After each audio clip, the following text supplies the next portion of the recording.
it's Jessie here. Welcome back to my channel, or welcome if you are new here.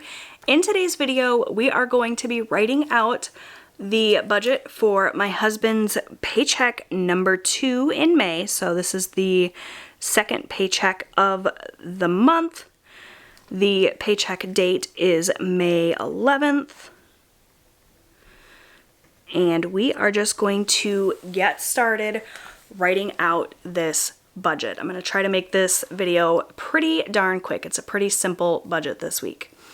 So the first section we have here is the bills section. If this is your first time watching one of my videos, you won't know, and that's why I'm going to explain it. So for those of you that watch my videos every week and get tired of hearing me repeat this every week, just know that I'm constantly getting new subscribers and I don't want anyone to be confused. So give me just a brief second to explain this. So I use the Budget by Paycheck workbook here. This is the printable version of the workbook. I print it on 28-pound paper. I use an arc punch to punch it and put it here into my Happy Planner disc-bound system. This is what I use to do my budget every single week.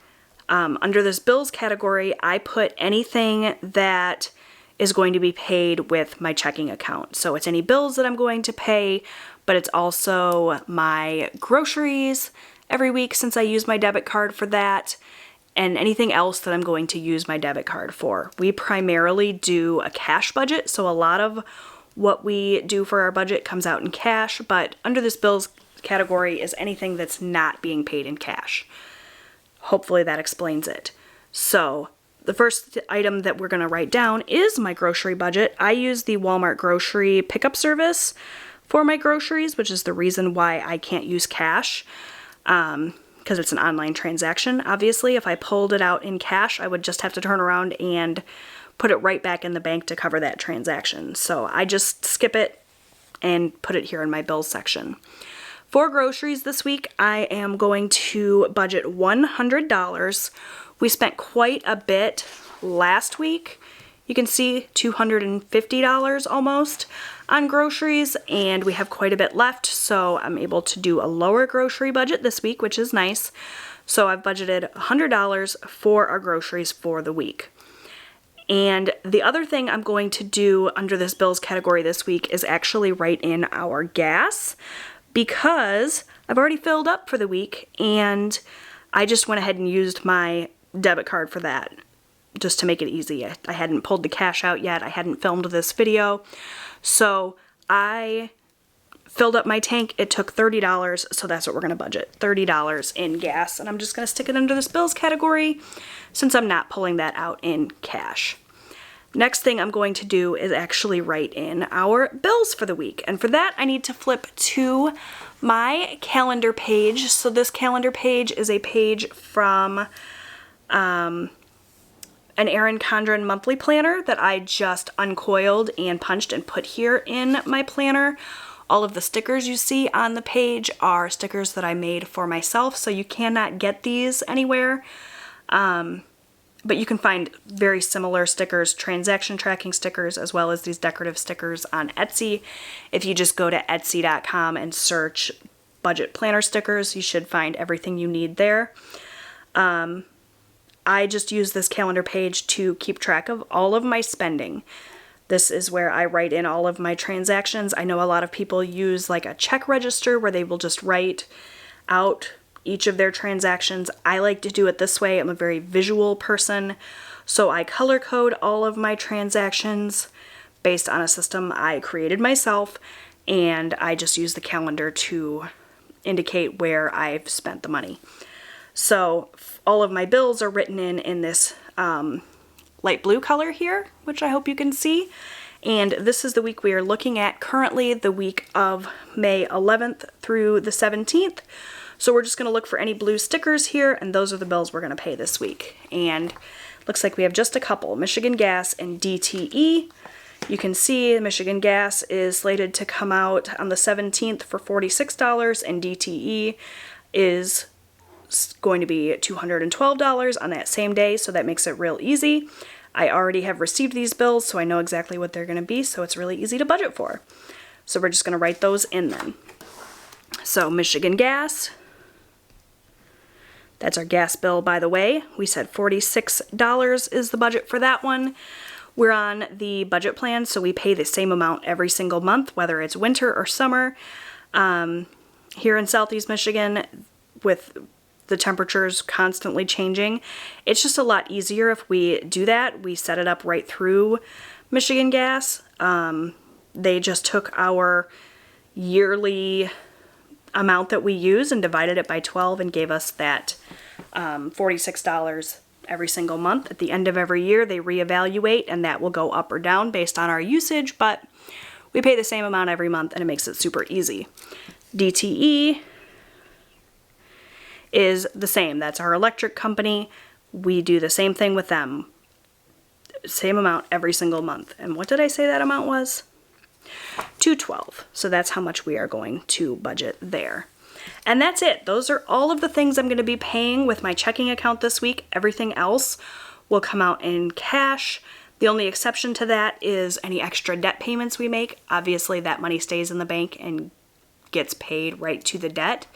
But everything else will be cash. So I'm going to pull in my calculator here, and we're going to add these totals up. So we have 100 for groceries, 30 for gas, 46 for Michigan Gas, and 212 for DTE, for a total of $388 in bills this week.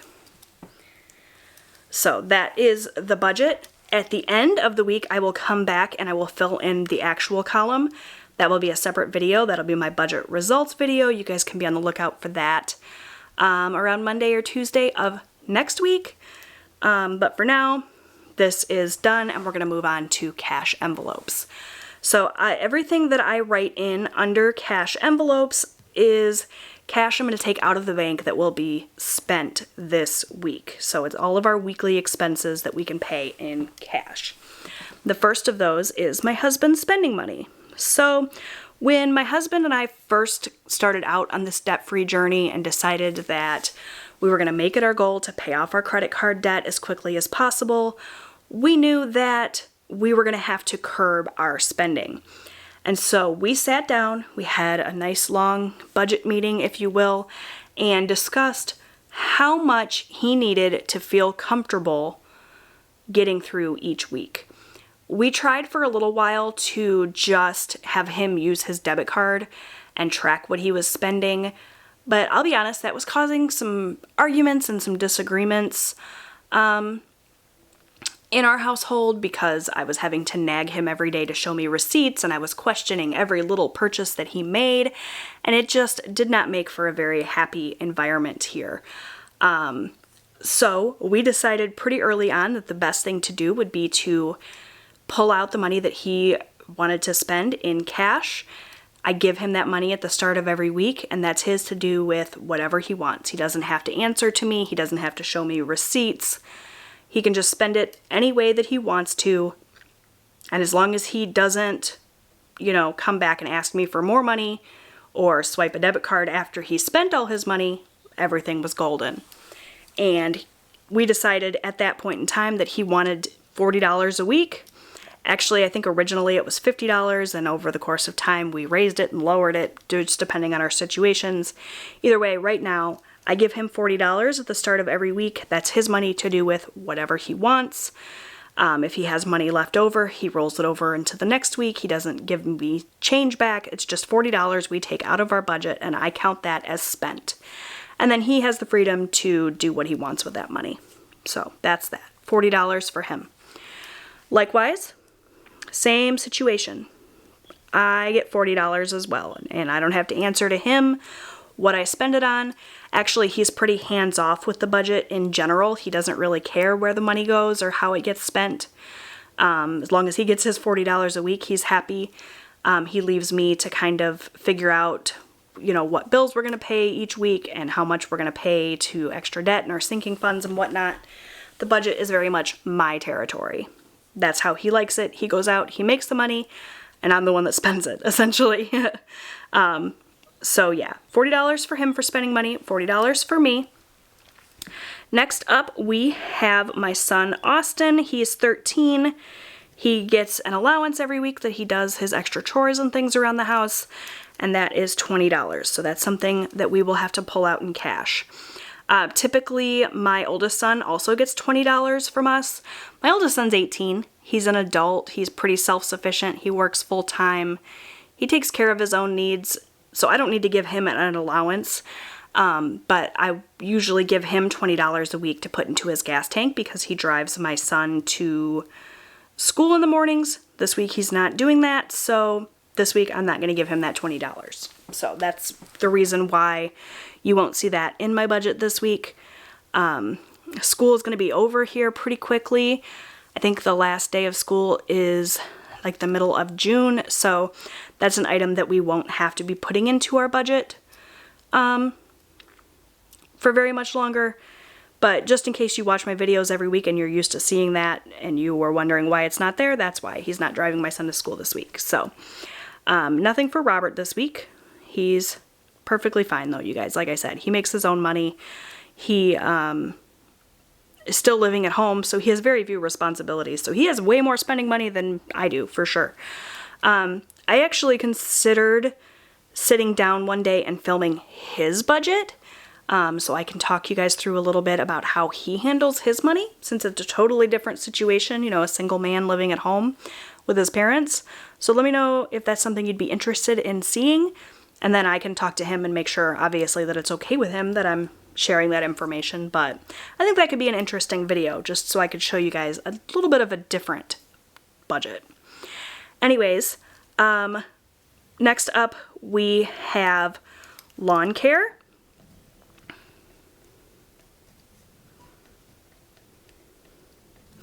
And for lawn care, we're going to do $20.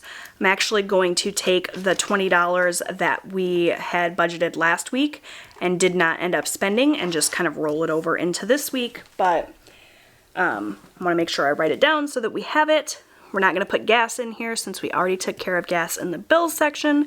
So next we have eating out. We like to give ourselves eating out money every week. And this week we're going to budget $40 for that. And I believe the last category for this section is miscellaneous. I like to give us a little bit of cash that's just kind of for anything else that comes up throughout the week that I didn't anticipate. And for that we're going to do a 20. It's kind of like an emergency 20 in your wallet just in case. So that's it for the cash envelopes. I'm going to go ahead and pull in my calculator here and add this up. So we have 40 plus 40 plus 20 plus 20 plus 40 plus 20 for $180.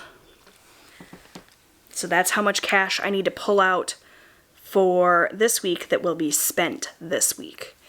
Some other cash we're going to pull out, but not necessarily spend this week, is for sinking funds.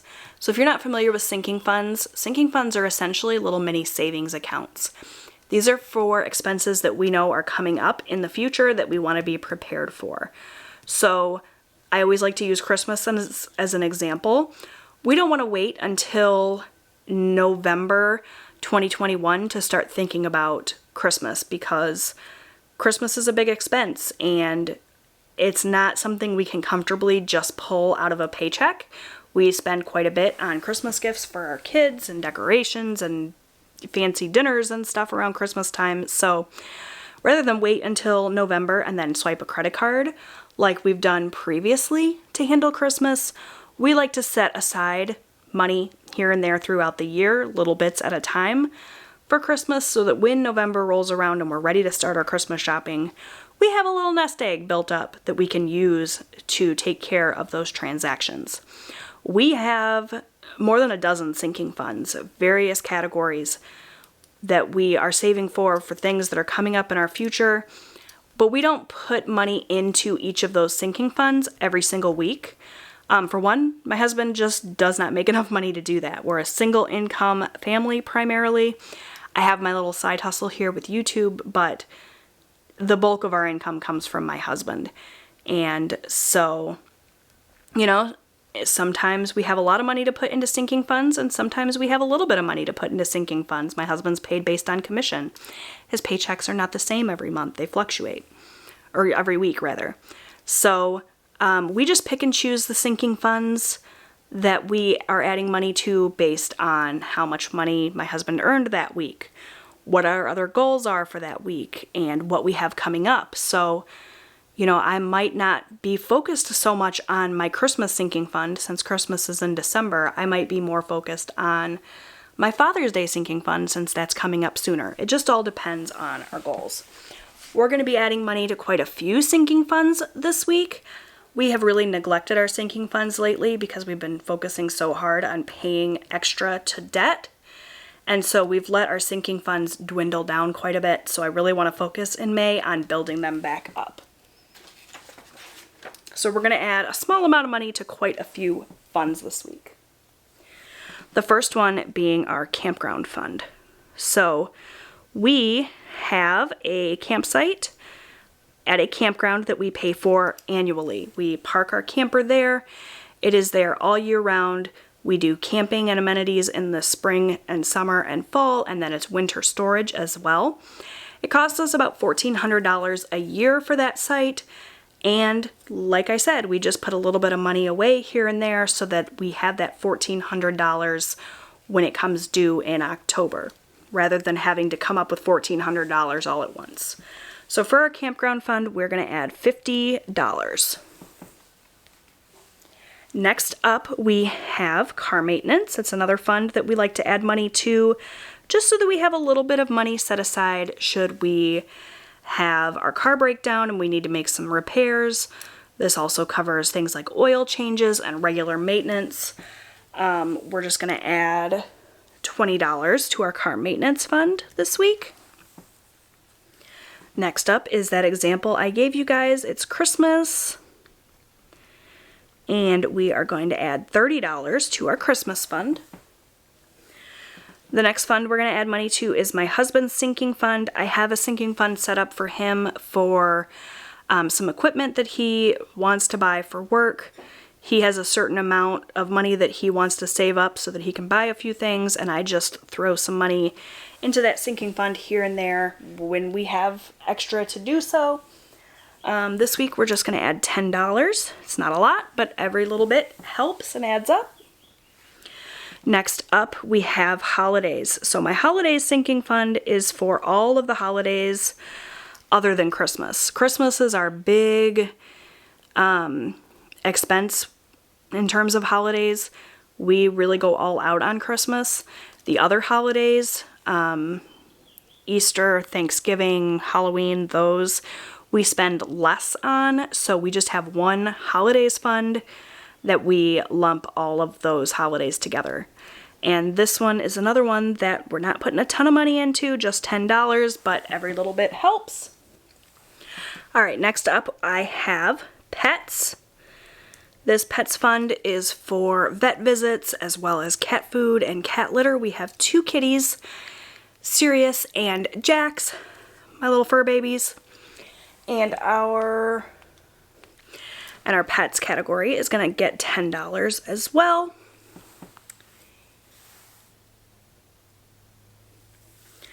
I skipped right over household, I realized, so this is not going to be in alphabetical order. I apologize if that drives you nuts. Household sinking fund is for all of our household items, things like toilet paper, paper towels, shampoo. All of that gets paid with our household sinking fund, which we're going to add $20 to. Next up we have school expenses. So these are any expenses that are related to school, whether it be after school activities, school clothes, a new backpack, anything like that. And our school expenses is going to get $10. Lastly, we have my vacation fund, which is essentially just our camping fund. We don't do big vacations. We're not going on a cruise to Aruba or anything. But we do a lot of camping, as I mentioned, in the summertime. And so any expenses that we have while we're camping, whether it be propane or firewood or whatever, comes out of our vacation fund. And our vacation fund is going to get $50.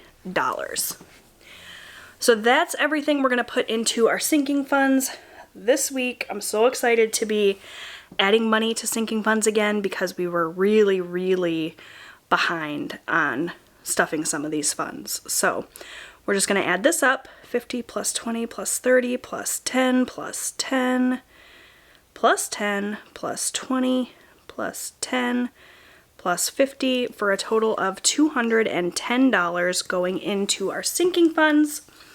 Next up, we have our extra debt category. Typically, this is where I would write in our debt snowball.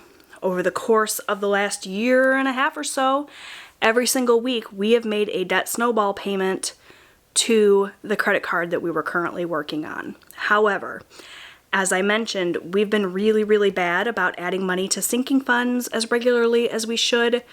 And we also have our buffer in our checking account has dwindled quite a bit because we've been focusing so hard on paying off our debt. We have a goal to pay all of our credit cards off by the end of 2021. And I really had blinders on and I was really gung-ho about doing that. And because of that, I let a lot of our other goals kind of fall to the wayside. So for the month of May, we're not going to be doing a debt snowball payment. We're still going to be paying the minimum payments on all of our credit cards. And we are still going to be paying a little something every week to our credit cards because I don't want to fall too far behind in that goal of paying those off by the end of the year. But whereas in previous weeks we were paying, you know, $230+ every single week to our debt, plus trying to make extra payments on top of that, instead of focusing that $200 and whatever it was to a debt snowball every week, we're going to use that money to, you know, add money to our sinking funds and work on building our buffer back up. So we're not going to make a debt snowball payment in the same way that we have previously, but we are going to pay a little something to our extra debt. And the way that I'm going to be doing that every week is through our challenges. So if you're not new to my channel, you're totally familiar with this. I do some fun little challenges every week to figure out how much extra money I can pay towards a debt. So that's what we're going to do. I'm going to flip you guys to the back of my planner where I have my debt challenges. I'll talk a little bit about each of them. We'll figure out how much I'm going to pay to the current credit card we are working on, and which, by the way, if you missed my debt snowball update, we did pay off our Lowe's card and now we are working on our Walmart card. So that's the card we're going to make these extra debt payments to. So let me flip to those challenges and we'll go through them and figure out how much we're going to pay towards debt this week. Alright, so I have turned here to the first of my debt payoff challenges, and that is Debt Roulette. So if you have never seen one of my videos and you're not familiar with this, this is a challenge that I created for myself. I have this printable available in my Facebook group as a free download in the files section. So if you go and join the Jwhackers Fans and Friends Facebook group, you can get this printable completely free. And all I do for this challenge is I go in once a week to my little roulette wheel app here. It's just a free app that I found in the Google Play Store. I go to the little debt roulette wheel that I created, skip the ad. There are ads on this app, as you saw. Sorry about that. So what I've done is I've entered in numbers from 10 all the way up to 50 in increments of 5. So 10, 15, 20, 25, etc. And all I do is I spin the wheel and the amount that I land on is the amount that I pay in debt in the name of Debt Roulette. So first I'm going to write in the date, which is May 11th.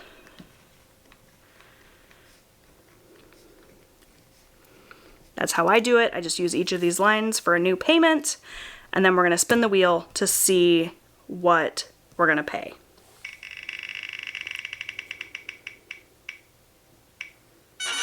All right, $35. So that is the first challenge. Pretty basic and run-of-the-mill. The next challenge we are going to do is Savopoly. In April, I was also doing the cards challenge, which I have here. This is the one I did in March, but this is what it looks like. I'm not going to be doing that in May just because, honestly, I didn't feel like going in and printing a new sheet, but this is another savings challenge, or just challenge in general that I created for myself that you will find on my Facebook group if you're interested in this. And for this one, you just draw a card or 2 cards or whatever you want to do each week, and the amount that correlates with that card is how much that you save or pay towards debt, or however you're doing the challenge. I'm not going to be doing this one for May. Like I said, I just didn't feel like printing a new one, so we're just going to skip that and move on to Savopoly. So for Savopoly, once again, I use an app to help me with this one. It's just a free dice roller app that I found, again, on the Google Play Store. I'm an Android user, but I'm sure you can find something similar for Apple. Either way, I select 2 because you roll 2 dice when you play Monopoly. And what I do is I just go around the board based on the number that I roll, and the amount that I land on is the amount that I pay to the debt. So once again, the date is May 11th.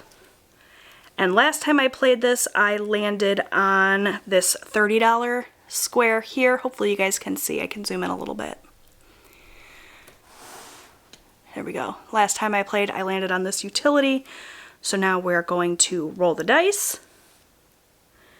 So we got 7, so we're going to move 7 spaces. 1, 2, 3, 4, 5, 6, 7, and we are going to pay $10 for landing on this just visiting section here. So we're just going to write the date in here so that I can easily find my space next time, and we are going to pay $10 for Savopoly. So for, what did we say we were saving? Was it $35 for debt roulette? Yeah, $35 for debt roulette, plus $10 for Savopoly, and then we have just one more principle here, which is the 52-week savings challenge principle. This I found from hasslefreesavings.com, and what you do for this one is you just pick a square, and that's how much you pay or save that week. At the end of 52 weeks, if you've colored in all the squares, you will have saved $1,000, or in my case, like I said, paid off $1,000 in debt. So we've got $45 so far that we have paid, so I'm going to pick a higher number. Let's go with 35. And I'm going to use this little orange marker actually. So $35 we're going to pay for this challenge. And I just picked the number based on how much I've paid for the other challenges and how much my husband's income was for the week. It's really just kind of random. I could have chosen 45 or 40. I just chose 35. So we're going to pay a total of $80 to our debt in the name of our challenges. So an extra $80 towards our Walmart card this week, which is exciting. All right, now I'll flip back and we'll continue with the budget. All right, so now we know that we are going to pay for our challenges this week a total of $80. It was $35 from debt roulette, $10 from Savopoly, and another $35 from the 52-week savings challenge. So an extra $80 debt payment this week. It's significantly less than what we typically do in a week. We're usually paying, you know, $250 to $300 every week, but at least it's something. We're still making progress, just a little bit slower, so we can focus more on some of our other goals right now. So our extra debt total is going to be $80 this week. And the last category here is our extra savings. So we're not putting any money into savings outside of our sinking funds. So we don't have just like an overall rainy day savings fund. We're focusing any extra money we have on paying off debt and, you know, contributing to our sinking funds and whatnot. So I don't really have anything to put in here. What I typically do is just write in our rollover amount here. Because my husband is paid based on commission and his paychecks fluctuate so much, we do a lot of rolling money over week to week. So, you know, anything that we have left after we pay all of these things, that money will get rolled over into next week. That way, if next week's paycheck is a little bit lower than usual because my husband doesn't work quite as much or whatever, we still have a little bit of money in the bank to help us cover our bills.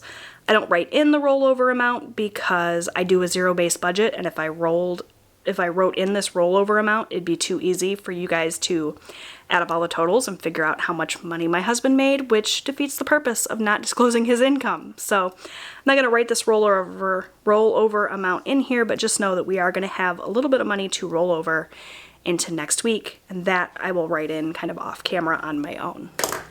So that is it for my budget for the second paycheck in May. Thank you guys so much for watching. I hope you enjoyed this video. Be on the lookout for the cash envelope stuffing. That'll be coming up later this week. I will pull out all of the cash from these various cash categories and we'll stuff our envelopes together. You're not going to want to miss that, so make sure that you're subscribed. I post new budgeting and lifestyle content here on my channel every single week. I'd love to have you come back, join the fam, and I'll see you guys in my next video. Bye guys!